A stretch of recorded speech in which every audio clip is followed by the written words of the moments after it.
দেখুন, আপনার বাড়িতে যদি এরকম ধরনের একটি পদ্মফুল চুলা থাকতো তাহলে আপনার কেমন লাগতো? তাহলে দেখুন এই চুলাটি কিভাবে তৈরি করবেন। আমি খুব সহজ পদ্ধতিতে এই চুলাটি আপনাদের তৈরি করে দেখাচ্ছি। প্রথমে এরকম একটি গোল সার্কেল তৈরি করে নিন। এই সার্কেলের ভিতরে একটি বোতল বসিয়ে এস আর পাশ থেকে উঁচু করে মাটি দিয়ে দিন। তারপর মাটিটাকে হাত দিয়ে সুন্দর করে সমান করে দেব। তারপরে একদিনের জন্য শুকিয়ে নিতে হবে। এরপরে বোতলের পাশ থেকে একটু উঁচু করে মাটি দিয়ে দেব।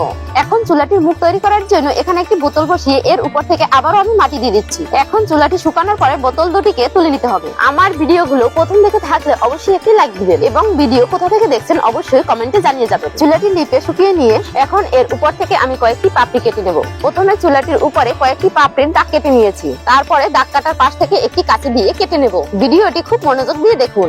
এর একটি অংশ মিস করলে আপনি এটি তৈরি করতে পারবেন না। এখানে আপনি মাটিটাকে যত সুন্দর করে কাটতে পারবেন চুলাটি তত সুন্দর লাগবে। দেখুন চুলাটির পাপড়িগুলো যত কাটা হচ্ছে আর দেখতে তত সুন্দর লাগছে। যারা আমার আগের ভিডিওতে লাইক কমেন্ট শেয়ার দিয়েছেন তাদেরকে অসংখ্য ধন্যবাদ। এবার এটিকে সুন্দর করে লিপে দিতে হবে। আমার ভিডিওটি যদি একটু ভালো লেগে থাকে তাহলে একটু শেয়ার দিবেন। বন্ধুরা, তৈরি হয়ে গেল সুন্দর একটি পদ্মফুল চুলা। এরকম চুলা যদি একটি আপনার বাড়িতে থাকে তাহলে সবার মন কেড়ে নিবে। তাই চুলাটি আজই তৈরি করুন। চুলাটি কেমন হয়েছে কমেন্ট করে জানাবেন। সবাইকে ধন্যবাদ।